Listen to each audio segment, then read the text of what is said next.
दूर किसी जंगल में वो दो घर पास पास ही थे, मगर एक घर में खुशियां ही खुशियां थीं। वो घर चिड़िया का था, जिसमें मम्मा चिड़िया, उसका पति मानो चिड़ा और बेटी गुड़िया रहते थे।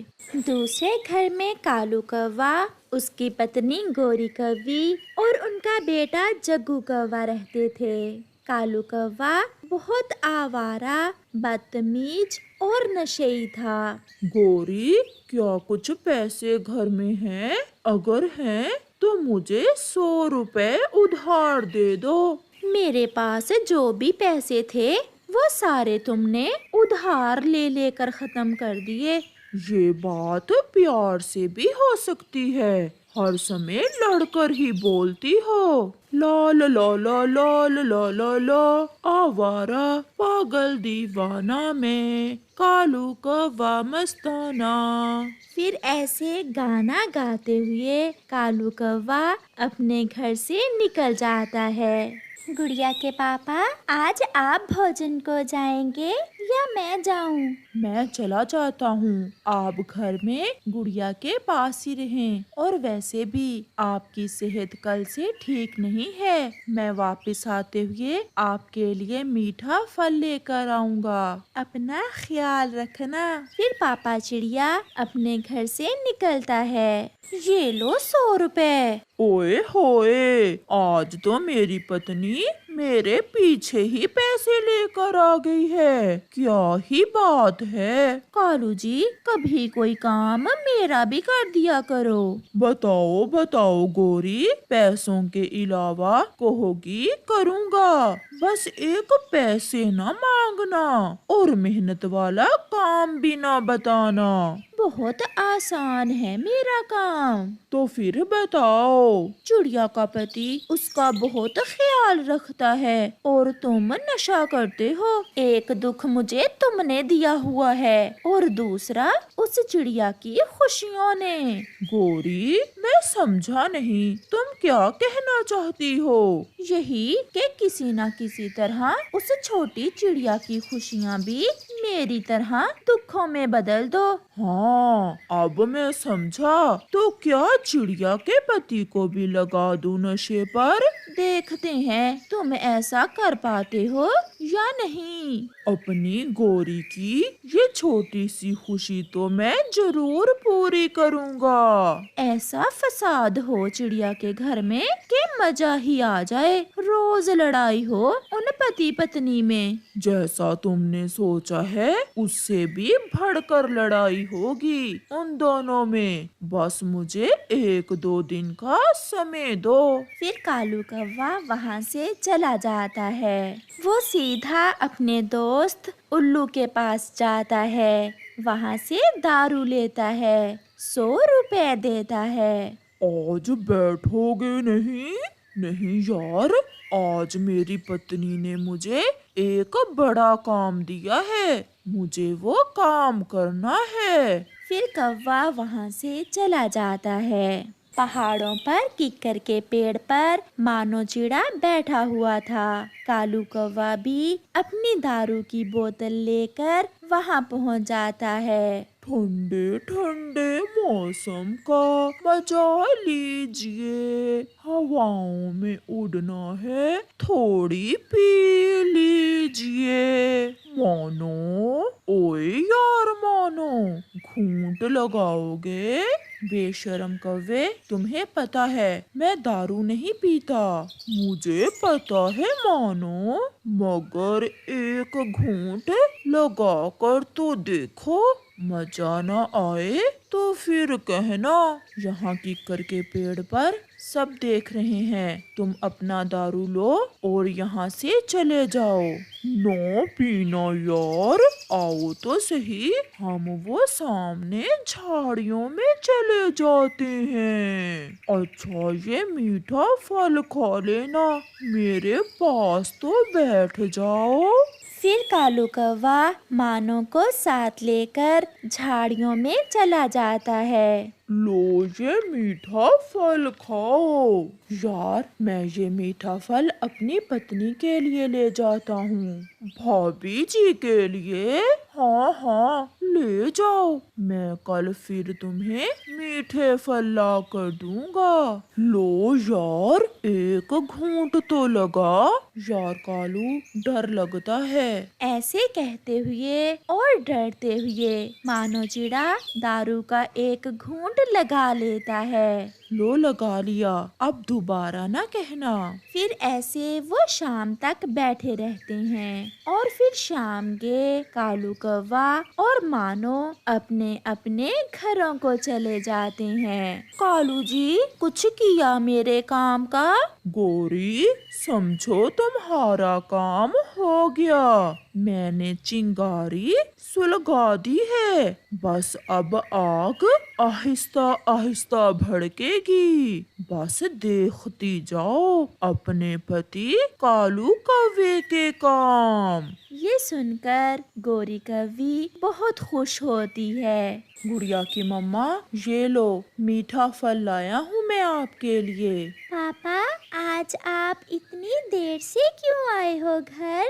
बेटी, एक दोस्त के पास बैठ गया था, इसलिए थोड़ी देर हो गई। आपने भोजन खा लिया है? मुझे आज भूख नहीं है, मुझे नींद बहुत आ रही है, बस मुझे सोने दें। ऐसा कहते हुए मानो चिड़ा सो जाता है। गोरी जी, अगर आज मानो मेरे पास खुद चलकर आ गया तो समझो तुम्हारा काम हो गया।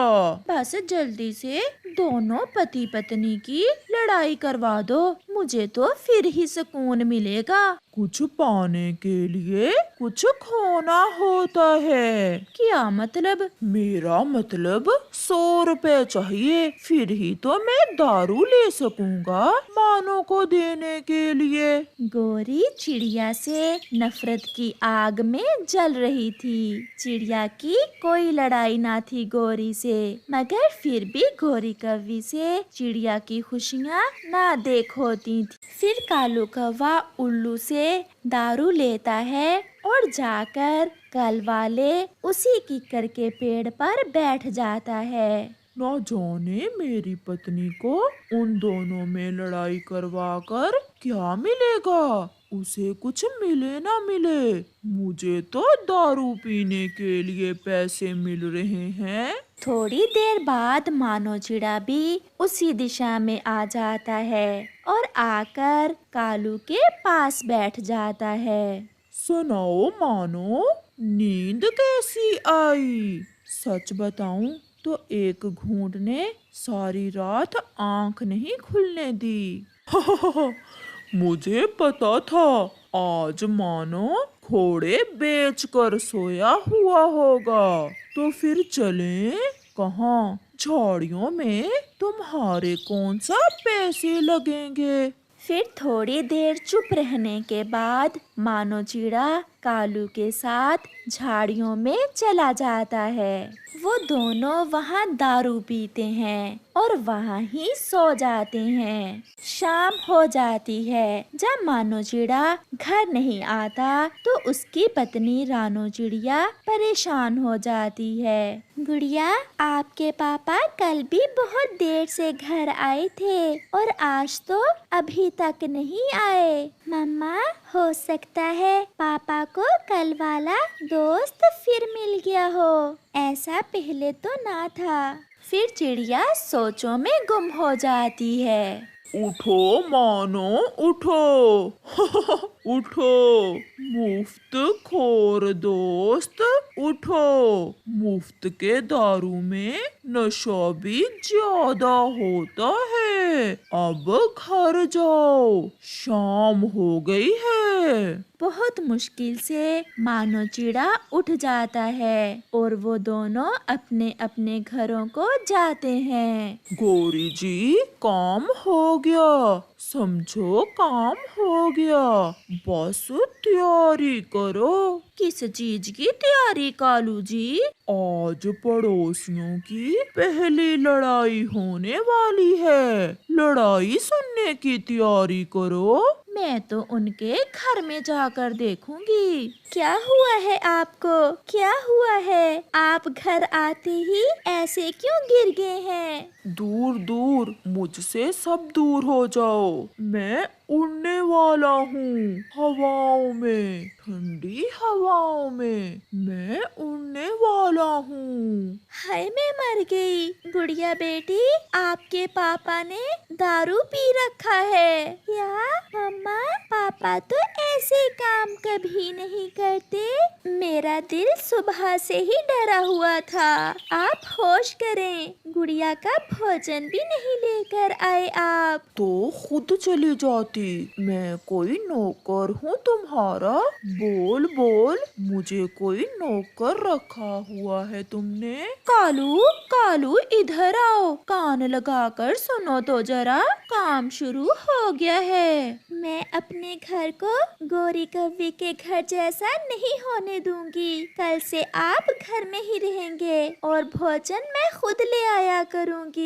घर भी मेरा और मर्जी भी मेरी। ये सब सुनकर कालू और गोरी अपने घर में बैठे हंस रहे थे। प्यारे दोस्तों, इस कहानी का अगला भाग देखने के लिए कल तक इंतजार करें। और आपको ये वाला भाग कैसा लगा है हमें कमेंट करके जरूर बताएं। अपना जंगल छोड़कर वो सभी पक्षी आज ही उस जंगल में आए थे।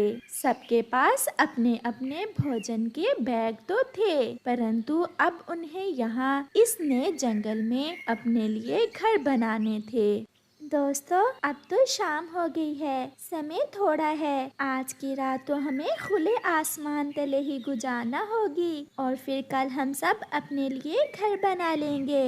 यहाँ तो दिन के समय ही इतनी ठंड है, रात को क्या होगा? ठंडी हवा मेरे तो शरीर से पार हो रही है।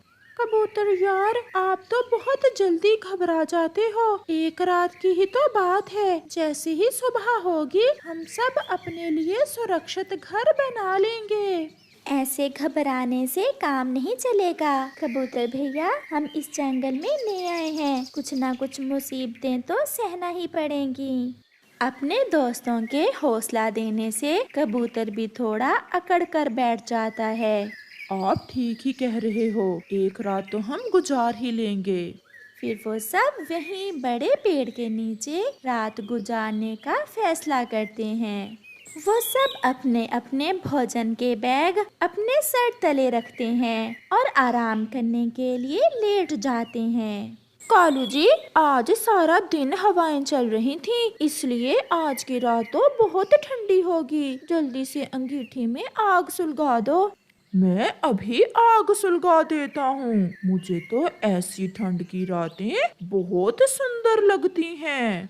फिर कालू कौवा अपने घर को गर्म रखने के लिए आग जलाता है।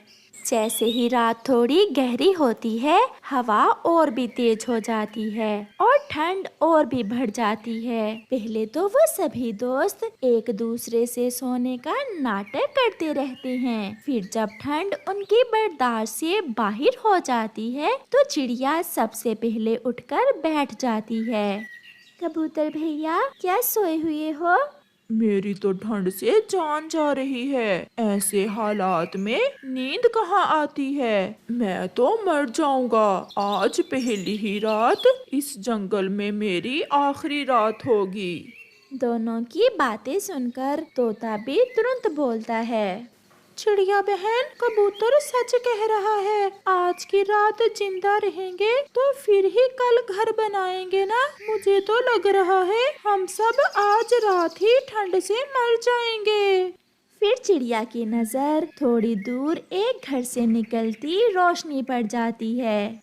दोस्तों, वो देखें, सामने किसी पक्षी ने अपने घर में आग जला रखी है। चलो हम आज की रात उस पक्षी को हमें अपने घर में रखने की विनती करते हैं। फिर वो सब अपना अपना भोजन वहीं छोड़कर उस घर की तरफ उड़ते हैं। चिड़िया दरवाजे पर दस्तक देती है। कालू कौवा खिड़की से पूछता है, बताओ बताओ, क्या बात है पक्षियों, कौन हो तुम? हम आज ही इस जंगल में आए थे, हमें नहीं पता था कि यहाँ इतनी ठंड है। प्लीज आज की रात हमें अपने घर में रख ले।